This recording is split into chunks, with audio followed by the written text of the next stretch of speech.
quando você pensa em telômero, você pensa num cadarço de tênis. E aí você pensa naquela pontinha dos cadarços, e quem nunca perdeu aquele raio daquela pontinha do cadarço, aí o que acontece? O cadarço começa a se desfazer, você nunca mais enfia aquilo no buraquinho, ele vai perdendo a função dele, ele se torna disfuncional, tá?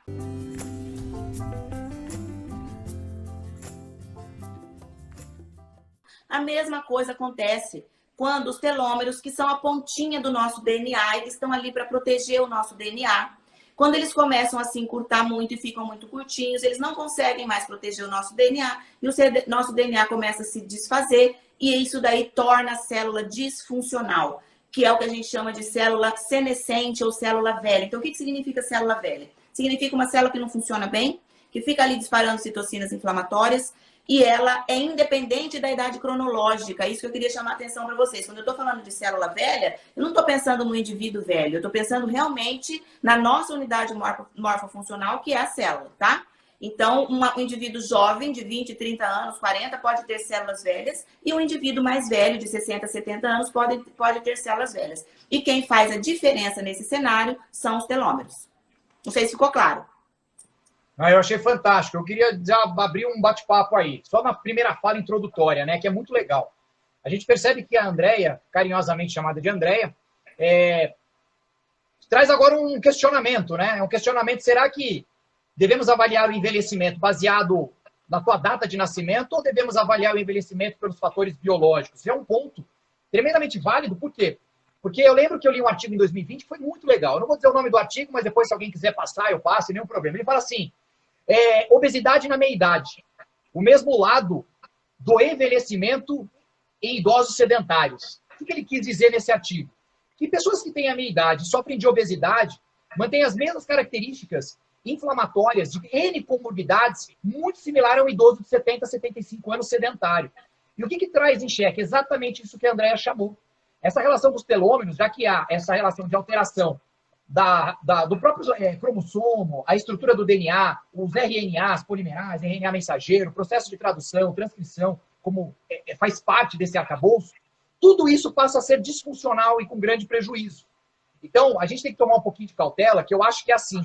Eu, Léo, dou muito curso de envelhecimento. E eu começo a questionar. Eu não consigo mais associar o envelhecimento com a idade. Eu costumo pensar que o envelhecimento hoje, tem muitas pessoas que eu vejo na rua, na fila do banco, no boteco, tomando café com pouco manteiga, que eles são tipos de pessoas já idosas, carregando inflamações há muito tempo. E com a idade, literalmente, vai trazer mais viés negativos aí sobre a saúde, principalmente metabólica.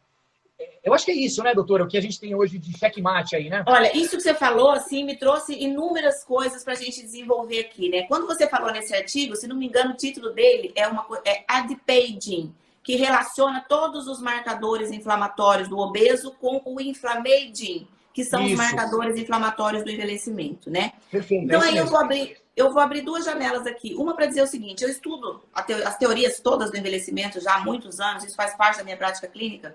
E isso só foi possível nos últimos anos, porque a gente só começou a viver mais há pouco tempo, há 50, 60 anos. E aí muitas coisas começaram a aparecer, né? O inflammaging, que é a inflamação crônica subclínica, o adipaging, a fadiga mitocondrial ou estresse oxidativo, as insuficiências hormonais, todas essas teorias tentando explicar de uma maneira mais moderna e atual o envelhecimento. Porque antigamente a gente tinha a teoria do desgaste natural, né? Mas eu, como sou uma pessoa muito curiosa, eu falava assim, tá, mas ok, e o que causou o desgaste desse componente específico? Se essa pessoa tem uma insuficiência hormonal, por quê? Se ela tem uma insuficiência mitocondrial, por quê? E se ela tem, às vezes, tudo isso junto, quem que veio primeiro, o ovo ou a galinha? E aí que eu comecei a estudar a teoria dos telômeros, que hoje eu acho que vem para quebrar um grande paradigma aí, e ela realmente é a teoria do envelhecimento. E aí eu tenho um artigo muito bacana que eu posso até te dar, que você percebe que todas essas teorias do envelhecimento elas são consequências de células disfuncionais, de células senescentes, pelo encurtamento do telômero. Então, o telômero se torna aí o epicentro do envelhecimento, tá? Celular, né? Que é o que é válido, né? Que é a nossa idade biológica. Então, quando você fala em idade biológica, você vê, essa pandemia, ela destacou muito isso. Por que esse vírus acomete mais pessoas idosas? Ou por que esse vírus, às vezes, acomete pessoas idosas de formas muito diferentes? Umas ficam graves e morrem, outras sobrevivem. Por que às vezes, ele acomete também pessoas jovens e de forma grave, e essas pessoas vão morrer. O que tem de diferente entre essas pessoas? Então, nós já temos publicados artigos científicos assim de professores de Harvard, enfim, de uma grande pesquisadora espanhola com telômeros. Temos várias coisas já dizendo, por exemplo, que nesse cenário da pandemia, o que vale é a idade biológica. E que o marcador da idade biológica é o comprimento dos telômeros. E que telômeros encurtados são associados a muito maior mortalidade e morbidade da doença. Então, hoje a gente precisa realmente falar, gente, a diferença é a idade biológica. Então, é muito nítido você ver na rua, você vê cinquentões aí, envelhecendo, estrogênicos, gordinhos, sobrepeso, felizinhos, mas eles estão ali sarcopênicos, sem libido e tudo mais. E você vê o contrário. Você vê 50, 60, 70 anos com uma composição física muito boa. E eu tenho convicção que a composição física, na maioria das vezes, reflete o estado de saúde da pessoa. Então, o exame que eu utilizo muito, que é a bioimpedância na minha prática clínica, né? E a gente pode entrar aí na importância da massa muscular na produção das citocinas anti-inflamatórias, da ericina, das cestrinas e tudo mais. Então, eu acho que nós saímos da era da medicina integrativa, estamos entrando na era da medicina biomolecular, que é quando a gente precisa voltar a atenção para a célula, que é a nossa unidade morfofuncional, e o protetor da célula são os telômeros, e é ele quem baliza aí a sua idade biológica. E olha que legal, né? Eu posso chamar de você, né? Com certeza. Eu também posso chamar de você? Pode. Eu deixo. O que é importante, né? Olha que show de bola, né? Que foi falado aí. A primeira coisa é que a relação do envelhecimento e esse paradigma apresentando que envelhecer não significa ficar mais velho. Envelhecer, na verdade, tem a ver com as funcionalidades celulares, né? O quanto que elas estão nesse set point, nesse equilíbrio entre processo catabólico e anabólico, tudo funcionando bem. É o jogo da vida. Agora, é muito legal quando a gente percebe o seguinte. Algumas pessoas questionam para mim, ô Léo, será que é bom ficar velho cronologicamente? Será que vai apresentar daqui a pouco novas doenças que outra hora não eram reveladas na década de 70, 80, 50? É óbvio. Por que é óbvio? Porque se o cara morria com 50 anos, 60 anos, em décadas e décadas passadas, provavelmente, quando o sujeito começar a passar 90 anos, 100 anos, 105 anos, outras comorbidades que talvez não tenham grande característica sobre a relação epigenética, elas começam a pipocar, né? A gente percebe que há uma relação muito assim. Podemos ficar mais velhos cronologicamente? Podemos. Mas qual é o preço disso? E por que eu estou falando isso? Porque a busca da plástica, da estética, é algo notório na raça humana. E cada um tem a sua característica de vaidade pessoal, que não é nem mérito e nem demérito. É muito da tua maneira de se amar. Amor próprio, eu acho que isso aí é inquestionável. Né? A tua capacidade de amar o próximo é o quanto você tem capacidade de se amar. Mas aonde eu quero chegar? Eu quero chegar que quando você começa a entender isso, você percebe que nós não estamos lutando assim, olha, ele está falando lá do obeso, ele está falando do sobrepeso, ele está falando do gordinho, olha, a doutora agora está comentando. Gente, nós não somos contra nenhuma pessoa A, nenhuma pessoa B. O que a gente está tentando trazer para vocês é o seguinte, é os efeitos que isso vai ocorrer na vida das pessoas. E, de fato, a gente percebeu que a pandemia, ela trouxe muito bem o que foi falado, de uma disfuncionalidade celular epidêmica que já existia no Brasil. E parece que as pessoas fazem uma vista grossa. O que significa? Nós estamos numa curva linear e quem era o peso normal, pensando em menos comorbidades, processos inflamatórios pelas adipocinas, começaram a ter processo inflamatório porque passaram a caracterizar como pessoas com sobrepeso.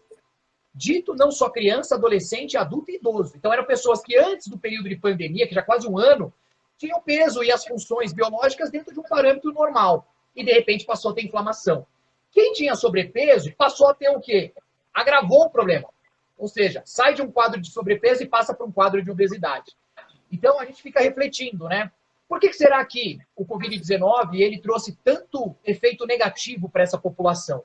Não é o Covid-19. Eu acredito que qualquer doença, qualquer vírus, qualquer bactéria, que ela vai agora sair do meio ambiente, ela passa agora a ter o efeito no meio interno de um sujeito disfuncional, com certeza vai trazer um dano. Por quê? Porque o sistema imune não vai ter uma capacidade protetiva de gerar anticorpos para poder combater esse antígeno. Então a gente começa a viajar e fala, é verdade. Então, na verdade, né, Leonardo, não é na meu ponto de vista, não é uma epidemia de um vírus, é uma epidemia do hospedeiro. Os hospedeiros é que não estão conseguindo combater o vírus de forma eficiente. Então, eu acho que está na hora da gente tirar a atenção do vírus e começar a prestar atenção no hospedeiro, porque é isso que o próprio vírus mostrou pra gente, tá? Fantástico. Puta, que lindo isso. Então, você falou aí negócio de longevidade, né? O que está acontecendo? Hoje eu até fiz um videozinho curto sobre isso. Na verdade, nós não fomos feitos para viver 100 anos, né? Nós fomos programados para nascer, se desenvolver, reproduzir, envelhecer e morrer. Só que o ser humano é inteligente. Nós estamos driblando a natureza com os avanços na área da saúde. E nós estamos vivendo cada vez mais. Então, se você pegar a expectativa de vida lá em 1950, por exemplo, era de 45 anos. Quantas mulheres entravam na menopausa naquela época? Tem mulher que morria antes de entrar na menopausa, né? Aí, nos anos 2000, nós fomos para 65 de expectativa de vida no Brasil. Aí, algumas mulheres já entravam na menopausa, mas conviviam muito pouco com aquele problema, porque quem já entrou na menopausa sabe que é um problema.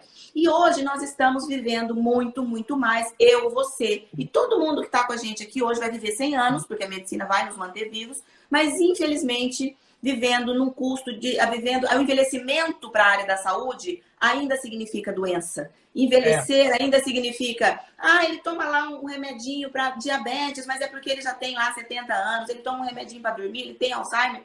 Precisa ser assim?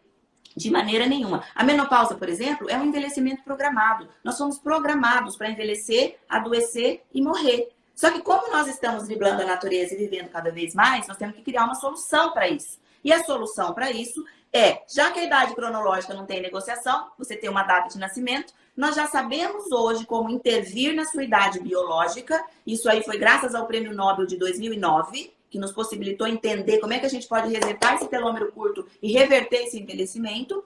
E aí nós temos que tomar uma atitude, porque nós queremos viver 100 anos, mas nós queremos viver bem, dentro do espectro da saúde. E aí você falou em longevidade, então existem marcadores.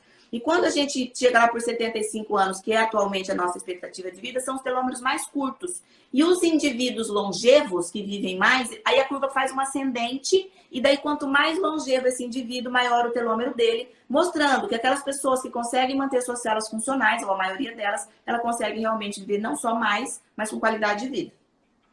E olha que legal. Não sei se vocês estão se encantando com esse tipo de bate-papo, porque geralmente eu não trago, né, esse tipo de profissional para a gente discutir. Isso, para mim, eu gostaria que você viesse mais vezes na minha rede. Depois a gente vai trocar uma figurinha. Que tem muito pano para manga. Eu gosto muito de falar também de metabolismo, de atividade. Você já falou um monte de mentira. Vamos falar um monte de mentira. Pensando aqui na insulina. Isso, vamos falar de anabolizante, hormônio, vamos falar de hemorroida, falar de tudo. Pronto. Olha só. Você usou uma expressão que, para mim, é uma das mais importantes do atual cenário. O problema em si não é o vírus e as bactérias. O problema é o hospedeiro. É uma disfuncionalidade do hospedeiro. E me parece que ainda o discurso, e eu não vou discutir política pública, principalmente na área da saúde, quem sou eu para poder ficar discutindo? Mas uma coisa eu posso falar, tem que mudar o olhar. Eu acho que a comunidade governamental, um todo, tem que começar a entender que para nós termos essa longevidade, nós temos que, primeiro, do micro para o macro. Coisas que, às vezes, não percebemos porque não é palpável, mas que, fisiologicamente, os benefícios de fatores exógenos, né, como boa alimentação, a prática da atividade física, tentar buscar um equilíbrio diante do estresse da vida. Tem hora que você está chorando, tem hora que você está rindo, tem hora que você tem dinheiro, tem hora que você não tem dinheiro, tem hora que está nascendo um sobrinho, um filho, tem hora que você está enterrando um pai e uma mãe. Qual é a tua capacidade de se adaptar e se ajustar a essa nova situação? Então, eu acredito que a partir do momento que a área da saúde, principalmente saúde, do movimento, que é uma área que eu atuo mais, entender o poder que a gente tem na mão para poder ajudar as pessoas e despertar a consciência, eu acho que a gente pode trazer o que foi falado aí. Uma longevidade, de fato, funcional, uma longevidade que também é apresentada sobre a característica física, e por que não? Né? Eu não estou dizendo que todo idoso de 80 anos não vai ter uma barriguinha, porque é óbvio que provavelmente vai ter um acúmulo de gordura ali. Mas, ao mesmo tempo, é um cara que pode caminhar, é um cara que pode brincar com os netos, é um cara que tem autonomia e independência, é uma pessoa que consegue racionalizar, tomar decisões, não ter estado de demência, não ter fatores neurodegenerativos de grande contribuição. A gente sabe que sempre vai ter as mazelas do envelhecimento, mas que os efeitos sejam menores. Então, aonde eu queria colocar uma pergunta para você, carinhosamente. Qual é a tua visão? E depois você pode jogar uma pergunta para mim também. Sobre a importância de manter bons hábitos, tanto no aspecto de alimentação, da prática do exercício físico e outros fatores externos, diante do atual cenário de pandemia em lockdown? Isso é uma pergunta muito séria. Por quê? Porque abre N interpretações. Quando eu faço um post sobre Covid, tem gente que pega uma foice e me mata, e tem gente que me dá flores. Então, vamos discutir um pouco sobre isso, para a gente poder trazer um norte aí reflexivo para todo mundo. Olha, total. Eu só queria, antes de responder, dizer o seguinte, Paulo André é um amigo meu médico, ele fez uma pergunta, eu vou responder a sua pergunta, tá? Mas antes eu vou responder a pergunta do Léo. Obrigada por estar me honrando com a sua presença aí, meu amigo. É o seguinte, Léo, hoje, você tocou num assunto assim, hoje nós montamos um grupo de WhatsApp de médicos aqui em Campo Grande para irmos falar com o prefeito amanhã, para ele flexibilizar essa questão das academias, da atividade física, dos parques. Eu penso o seguinte, eu já refleti muito sobre essa questão do Covid. Inicialmente, eu sempre fui contra muito fechamento, porque não tem jeito de segurar esse vírus. Eu sempre falei, você vai entrar em contato, você tem que cuidar da sua imunidade, você vai entrar. Sempre falei isso para todo mundo, né? E é o que está acontecendo agora. Não adianta você fechar, uma hora você vai entrar em contato.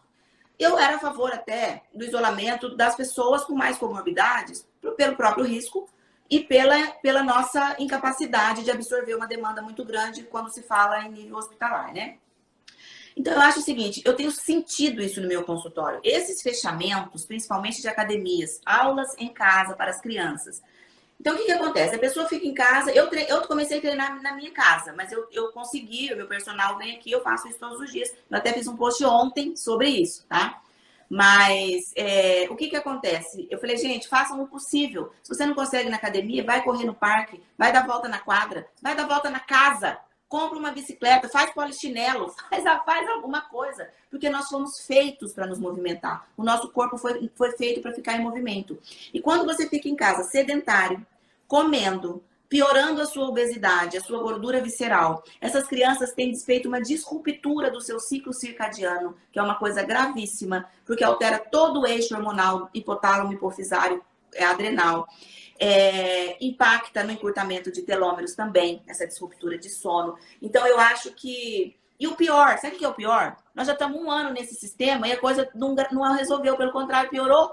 Então, está na hora da gente sentar na mesa e falar, pessoal, temos que mudar a estratégia. Ou, pelo menos, temos que agregar estratégias. Então, não só atividade física, que eu acho que é uma coisa imprescindível diante de uma epidemia dessa, porque hoje a gente sabe que a musculatura esquelética, ela não serve simplesmente para sustentar o nosso esqueleto. Ela é uma glândula endócrina produtora de miocinas anti-inflamatórias. Destaco aqui as irisinas e as cestrinas, né? Tem várias outras, tem umas que nem tem nome ainda, porque foram recém-descobertas. São moduladoras do sistema imunológico, inclusive. Então, eu acho que o exercício aeróbico não só vai melhorar a sua capacidade cardiopulmonar, mas como vai melhorar a sua capacidade de ganho de massa muscular. Então, eu sou super temerária a essa questão de, na pandemia, esse fechamento e as pessoas já não gostam muito da atividade física. Aí fecha tudo, a pessoa já se acomoda ali. Devia se fazer um movimento contrário, gente. Vamos fazer atividade física, vamos tomar sol para sintetizar a vitamina D, vamos comer alimentos íntegros, porque é isso que vai fortalecer a nossa imunidade. Nada além disso, não é a vacina. A vacina, ela vai ter o efeito dela, mas assim, ela é uma coisa paliativa. É o que eu penso. Não sei, agora eu gostaria de ouvir a sua opinião. Devolvo a pergunta para você. Aí você vai ver agora eu ser preso, né? Então vamos juntos. Eu acho o seguinte, eu concordo. Se eu não concordasse com o que você está falando, eu ia falar não concordo, mas eu concordo. Eu sempre tive essa opinião. Eu acredito que a relação da contaminação pelo vírus, assim como outros vírus que sempre surgiram na história e vão surgir, é o quanto que o nosso organismo vai ter a capacidade de combatê-lo e gerar anticorpos aí para enfrentar. O sistema imunológico é isso, de uma maneira bem simples, né? E uma das grandes ferramentas que nós temos é o que foi falado. A própria ação do músculo esquelético, né? Secretando de fato o que foi mencionado aí, miocinas, né? Que alguns artigos apresentam até a miocinas chamando através do exercício de exercinas, que através do exercício essas miocinas são potencializadas na ação parácrina, autócrina e endócrina, ou seja, é sistêmico, né? Então, o grande desafio que eu vejo, e aí acho que você vai concordar, é que hoje nós vivemos numa cultura sedentária, hoje nós vivemos numa cultura da tecnologia, né? Então, provavelmente, daqui a alguns anos, a tecnologia vai estar servindo o homem em todas as esferas. Em todas as esferas, né? E cada vez mais eu acredito que pode apresentar um estado caótico aí de pandemia relacionada à obesidade e todas as complicações da mesma. A questão que eu vejo é que foi mencionado aí. A gente tem que lembrar também sobre os aspectos de doenças de cunho mental, né? Doenças que estão gatilhos para depressão, melancolia, angústia, que passam a ser crônicas e devido a esse estado inflamatório, potencializado ainda pela inatividade, por maus hábitos alimentares, um estado muitas vezes que não era patológico começa a apresentar patologias, principalmente na relação neurodegenerativa. Não só estados de precocidade de demência, que não era para ter, tal idade, começa a ter uma brevidade aí, o próprio Alzheimer e tantas outras complicações, né? Então, o que eu vejo? Lockdown. O lockdown eu concordo, e eu sou muito enfático nisso. Não é ele que vai resolver isso cronicamente. O que eu enxergo como Leonardo Lima? Sou eu falando e assumo toda a responsabilidade. O lockdown foi uma possibilidade emergencial de estado de caos de saúde pública internacional. Por quê? Porque o ser humano sempre foi colocado em segundo plano diante do dinheiro. Ponto. Para mim é isso. E a corrupção não é só no Brasil. A corrupção sempre existiu desde quando teve Adão e Eva e alguém falou, come a maçã e a culpa é do outro. Sempre existiu. Então, o que eu vejo? A saúde pública nossa no Brasil, e principalmente a doutora que trabalha nessa área, sabe exatamente a dificuldade que médicos, enfermeiros, tecnologia, instrumentação têm diante de uma demanda absurda que apresenta agora. Então, a gente não tem ferramenta para isso, não tem braço para isso. Está faltando... Tem gente que é tão mesquinha que está faltando oxigênio, mas quando você percebe, tem empresa que está segurando oxigênio para ganhar mais dinheiro daqui a uma semana. Olha o nível da coisa. É um absurdo. É um absurdo. É gente que tira hospital de campanha, agora vai voltar ao hospital de campanha para receber dinheiro de novo. Então, são coisas a se pensar. O que eu vejo? Temos que criar uma estratégia, não é alternativa, mas algo que participe desse processo. Como? Gerar um ambiente de corrente do bem, de trazer a importância da atividade física, que é diferente de um treinamento de alta intensidade, ensinar a população do Brasil que é possível comer barato e comer de uma maneira saudável, né? Porque a gente sabe hoje que a economia vai ferrar mais gente ainda. Então as pessoas vão comprar o quê? Muito mais comida industrializada, literalmente vai comer muito mais massa, pão, macarrão, farinha, coisa barata, bolacha maisena, bolacha água e sal, para tampar a fome. Só que existem caminhos alternativos para nutrir adequadamente essas pessoas. Então, a comunidade da saúde, que envolve todos os profissionais aí diretamente, e eu me coloco também, a gente precisa usar a nossa rede social hoje com muita sabedoria. Esse tipo de live tem que ser algo comum dentro de todos os profissionais da saúde. E o que eu vejo, e acho que a Andrea vai concordar. A nossa exposição midiática hoje não condiz com o nosso discurso falando que nós somos profissionais da saúde. E eu me coloco todo mundo no mesmo barco. E eu me coloco também nisso. Por quê? Porque quando a minha rede social tem muito profissional de educação física, fisioterapeuta, nutricionista e médico. Mas é muito mais profissional de educação física. Quando eu fico olhando qual é a nossa mensagem para a população, não é esse tipo de discurso.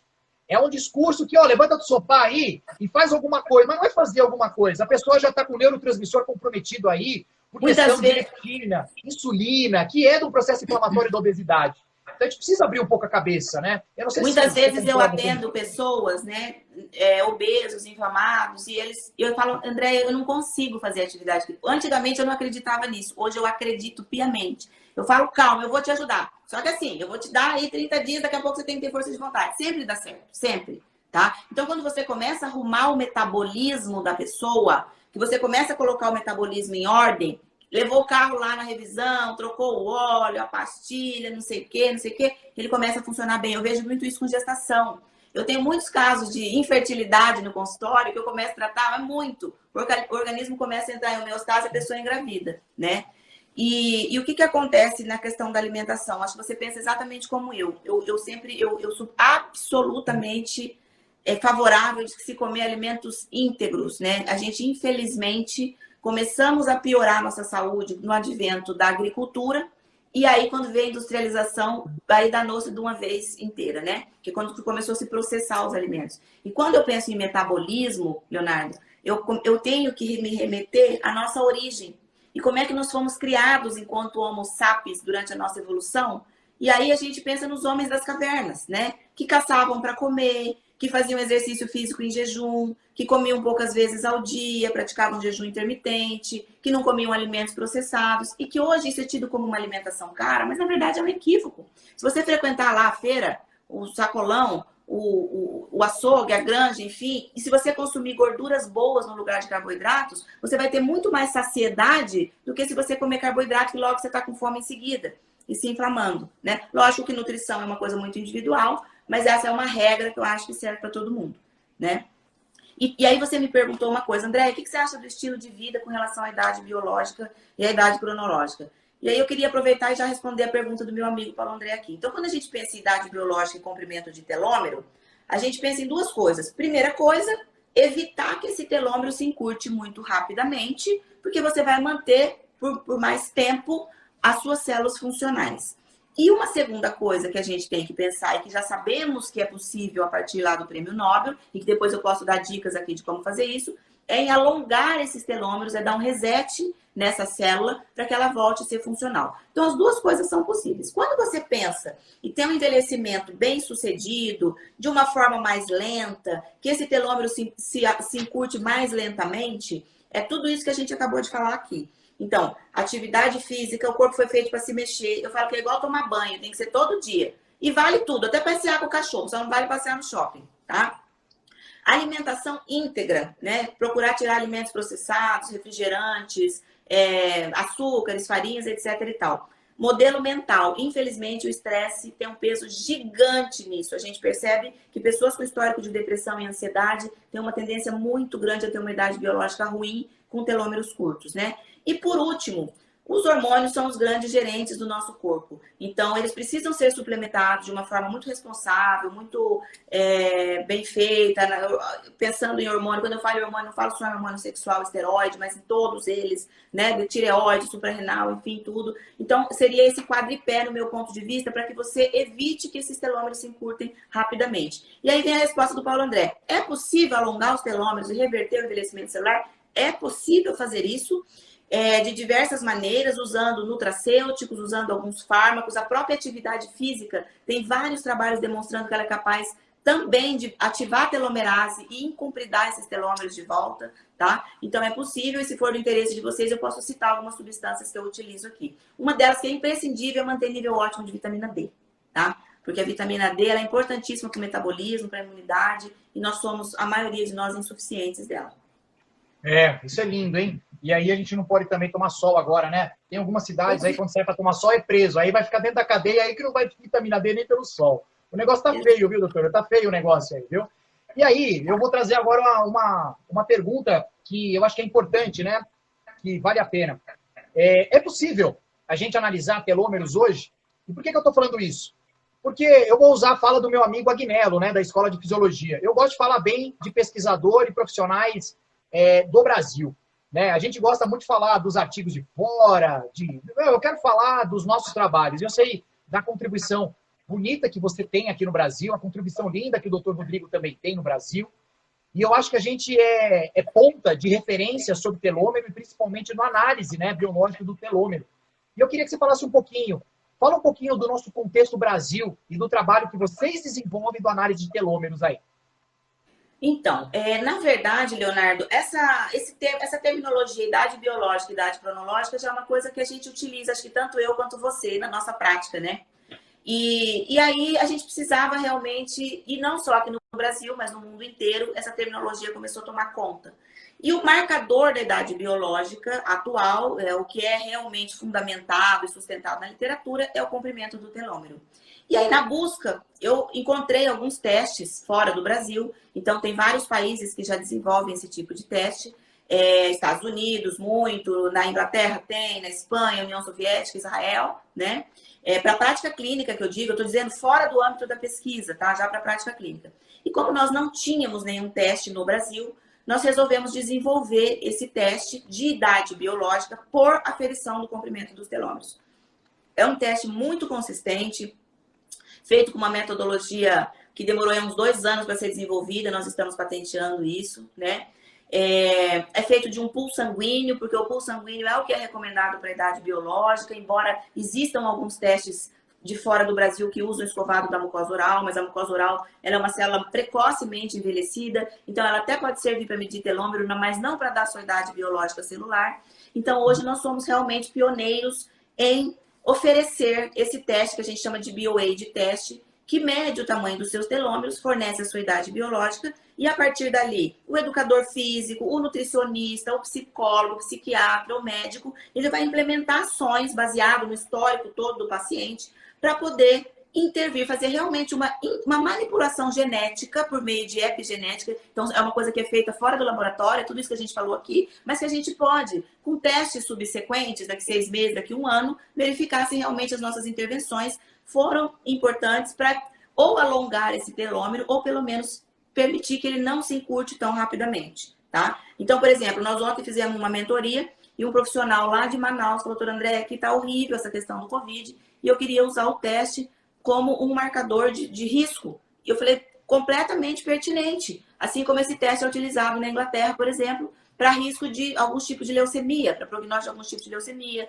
para indicar alguns tratamentos de quimioterapia. Então, é uma coisa assim, por exemplo, se você tem uma ideia da importância desse teste, ele tem sido proposto para você verificar a qualidade da célula de um doador de medula óssea, por exemplo, para terapia celular. Então, se você é um doador de medula óssea, a gente vai verificar a sua qualidade da sua célula antes de transplantar para aquela pessoa, para ver se ela realmente é funcional ou se ela tem um telômero muito encurtado que não mereça ser transplantado.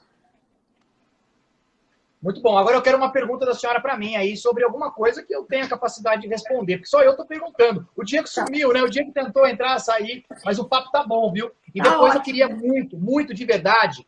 Eu estou estudando trabalhos isométricos, né, para idosos hipertensos e severos. Eu queria depois conversar com a senhora para ver se existe uma possibilidade de usar a análise de telômero numa intervenção, que depois eu posso descrever qual é o desenho da pesquisa, com o uso do análise de telômero, para ver o impacto se vai modificar também ou não sobre o hipertenso idoso severo. Mas depois a gente troca uma ideia aí, que eu acho bacana.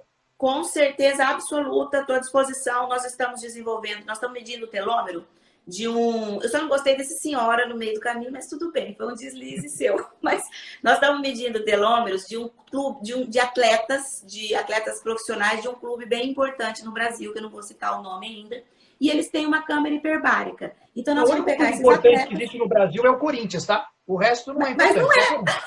Não é. Então não é importante. É um clube aí secundário. Mas é o primo do Corinthians. Eu também sou corintiana, tá? Mas primo bem ruim, é um primo ruim. Eu já até imagino. É um primo bom, é um primo carioca. Mas o que acontece? Então eles têm uma câmera hiperbárica e nós vamos analisar os telômeros desses atletas e vamos fazer uma intervenção com câmera hiperbárica, com oxigenoterapia, e com 90 dias nós vamos medir de novo, que já existe um estudo publicado sobre isso, um estudo israelense, e que com essa intervenção eles conseguiram alongar 20% do telômero, e 20% do telômero é muito, tá? Então, assim, é uma linha de pesquisa gigante, tudo cabe dentro dessa linha, porque isso realmente é tudo muito novo. As pesquisas começaram há 30 anos, mas foi só em 2009 que aquelas duas que ganharam o prêmio Nobel lá conseguiram demonstrar que a gente consegue reverter o envelhecimento celular. Então, essa que é a grande sacada do negócio. Porque quando você tem um teste genético, eu não sei se você trabalha com testes genéticos, mas os médicos recebem muito, teste genético para esporte, teste genético para câncer, teste genético para doença neurodegenerativa. Normalmente, quando você recebe o resultado, vem ali um número, que é uma probabilidade de que aquela pessoa desenvolva uma doença. Então, eu pego esse teste e falo, tá, eu faço o quê com essa informação? Fico meio de mãos atadas. Faço igual a Angelina Jolie, vou lá e tiro o peito, né? Então, o telômero é um teste genético que te permite intervenção de manipulação epigenética, que são manipulações simples de estilo de vida, e que te permite verificar se isso foi eficiente. Por isso que ele me encanta tanto. Mas aí vai minha pergunta para você, tá? Enquanto educador físico. Chama de profissional de educação física. Diz que não existe isso. Já li aqui embaixo, gente. Tem gente que fica... É profissional. Chama do que você quiser. Chama de educação física, educador. Eu não tenho muito esse negócio assim, não. Mas pode falar o que você quiser. É profissional de educação física. É profissional de educação física. Pronto. Tá bom. Então tá. Me desculpa aí, quem eu falei errado, eu já fiquei morta aqui. Não, imagina. Então, assim, é que tem gente que eu reclama. Personal trainer. Aí a pessoa falava, não existe esse negócio, é educador físico. Mas tudo bem, profissional de educação física. Manda lá. Não sou eu, não. Eu sou tranquilo. Eu queria saber, assim, porque assim, eu acho que toda atividade física é muito válida, né? E que eu trato muito atleta, eu gosto demais de atleta. Eu tenho atletas profissionais, eu tenho atletas amadores, mas é um povo que eu adoro, que é disciplinado e tudo mais. Mas eu costumo dizer, às vezes, para alguns pacientes meus, que depende, ele vai poder escolher a atividade física dele, mas algumas vezes eu vou ter que indicar para ele a musculação, porque eu me preocupo demais com a massa muscular. desses pacientes. Então, mulheres, né, assim, de 45, 50 anos, que já entraram naquela fase de sarcopenia. Às vezes eu falo, ah, mas eu não gosto, eu sou corredora, ou então eu gosto de fazer pilates e tal. Eu falo, olha, infelizmente, nós vamos ter que fazer aqui porque você precisa ganhar massa. Então, eu queria saber o que você pensa, se você tem o seu esporte, a sua atividade física preferida, assim, qual que você acha? Vamos supor que a gente tivesse que escolher uma para todo mundo fazer. Qual que você escolheria? Putz, aí você me pega, porque eu gosto de tudo. Bom, deixa eu tentar trazer uma abordagem um pouquinho antes aí para poder falar do que... Eu não paro, né? Então, pelo menos, o que eu uso? Eu acredito na aptidão. Aptidão que eu chamo aptidão motora, ou aptidão física, né? Que é o conceito do wellness. O conceito de qualidade de vida através do movimento em atividade, literalmente. O que é? Todo trabalho tem que ter os 3 pilares. Flexibilidade, força neuromuscular e cardiovascular. Não existe uma briga de hierarquia entre essas condições de aptidão. Por quê? Porque não adianta o cara ter grande força muscular, mas ele não tem amplitude de movimento. Então acaba trazendo compensações mecânicas. E não adianta ele ter uma demasiada força muscular e também não ter amplitude, mas ele não consegue, por exemplo, ir no mercado, pegar sacola e andar 3, 4 quadras segurando uma sacola de compras, e ele não tem a capacidade de resistência, tanto de força quanto também cardiovascular. Então, esse trabalho em conjunto é o que eu chamo de um trabalho integralizado ou integrado da aptidão. Então, esse ponto é extremamente válido. O que eu vejo? O que eu vejo que diante dessa aptidão, força, flexibilidade e cardio, é a relação da dose e da dosagem. Eu acho que esse é o grande ponto. A dose e a dosagem. A dosagem devemos saber sobre a individualidade de cada um. E qual é a dose? Por exemplo, eu vou utilizar treinamento de força através da musculação. Beleza. Qual é a dosagem? O que ela vai trazer? E qual é a dose que eu vou aplicar em volume de trabalho sobre quadríceps, posterior e assim vai. O ponto que eu vejo, para poder não alongar muito, todo treinamento ele é válido, desde que tenha os controles de carga do treinamento, assim como a área médica. Você vai tomar um medicamento, você tem a dose e a dosagem do remédio. Tudo bem, mas quantas vezes você vai tomar? Qual é a quantidade que você vai tomar naquele dia? Qual é a intensidade do efeito dessa dose que você está aplicando sobre o medicamento? Então, e qual é a duração que esse medicamento vai ter ao longo das 24 horas e ao longo de 48 horas e ao longo de 72 horas? Que aí você sabe da importância de regularidade da ação do medicamento. É igual exercício. O que eu enxergo? Usando o cenário atual, e aí eu já falo o que eu treino hoje. Em período de pandemia e pós-pandemia, eu não sou a favor em treinamentos de alta intensidade para uma população hoje sedentária e inflamada. Por quê? Só vai potencializar mais inflamação e mais estresse. Eu sou a favor de quê? De uma atividade moderada. Agora, a pergunta que eu faço, o que é moderado para André e o que é moderado para mim, o que é moderado para o João, o que é moderado para a Maria? E esse moderado é no trabalho de força neuromuscular, no trabalho cardiovascular e no trabalho de flexibilidade. Se eu não entender o que é uma intensidade moderada diante de um volume, eu posso agora trazer o que a gente chama de uma supradose. E essa supradose, ao invés de trazer efeitos positivos biologicamente, vai trazer um efeito deletério e negativo. O que eu quero dizer? O exercício físico, por ele, pode matar, quando também pode prevenir várias doenças.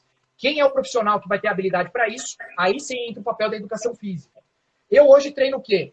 A única coisa que eu não faço por preguiça é flexibilidade. Mas eu preciso ter um pouco de hábito para isso, né? É uma cultura minha, né? Eu vim de uma geração mais antiga que a gente não tinha a cultura de usar trabalhos de exercício de alongamento utilizando essa capacidade.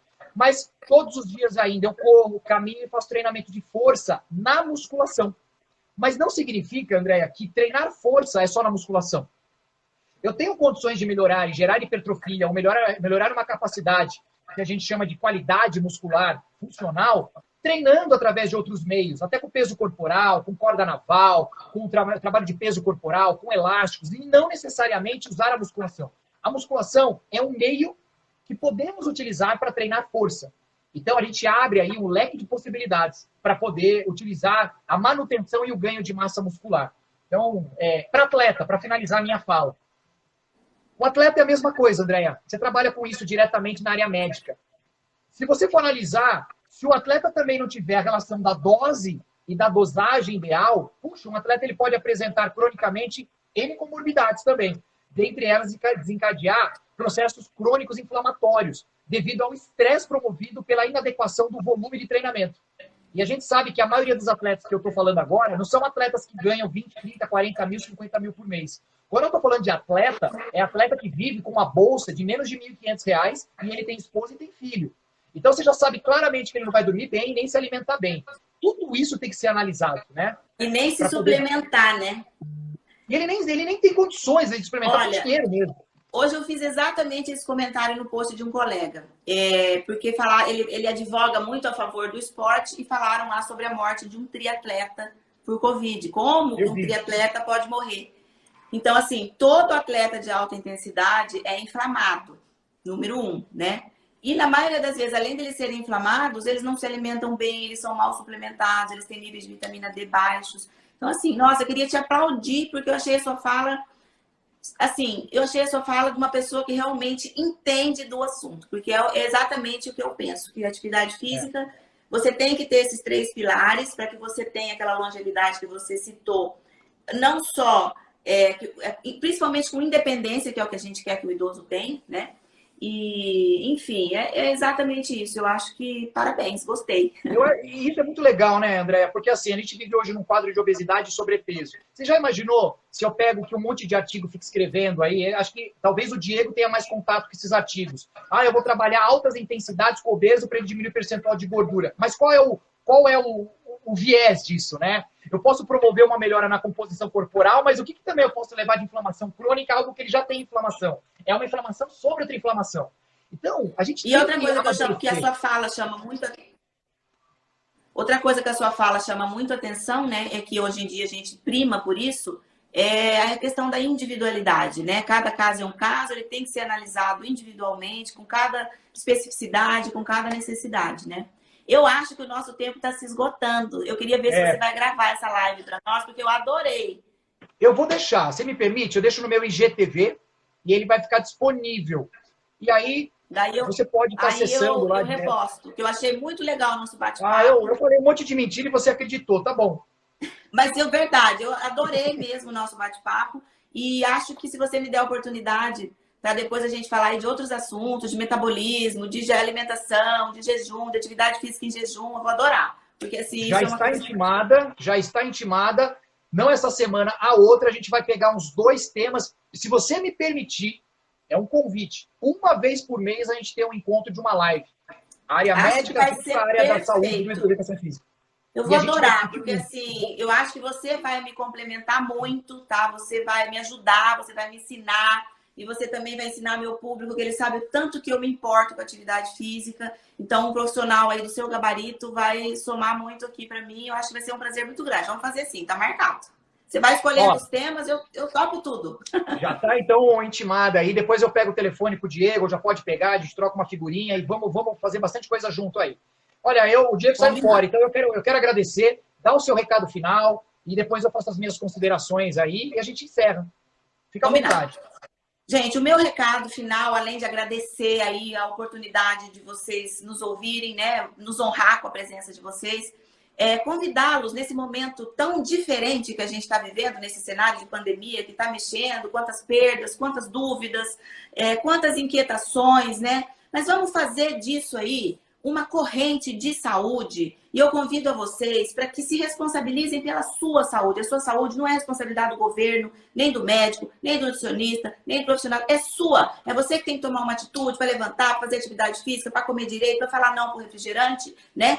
E se você puder, eu acho que você conhecer a sua idade biológica celular é um ponto de partida fundamental e uma ferramenta para que o profissional que te atenda possa te dar o melhor dele e mais ainda, que você vai poder checar se essa intervenção foi adequada periodicamente, tá? Então, agradeço vocês e deixo a palavra com você agora, Leonardo. Foi um prazer enorme. Nossa, muito obrigada. É uma honra, viu? Eu fico muito feliz, eu fico assim, extasiado de alegria, primeiro pela oportunidade de discutir, e eu falo isso para todos os meus alunos de graduação, de pós. Ai, Léo, será que eu tenho condições de falar com a área médica? Será que eu tenho condições de falar com o pesquisador? Será que eu tenho...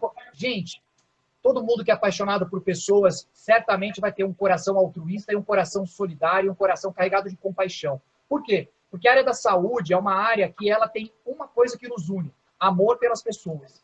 E, de fato, o que a gente quer que as pessoas tenham é uma vida plena, é uma vida de uma inconstância e imprevisibilidade, que a mesma nos permite, mas a capacidade de ter uma resposta rápida, adaptativa.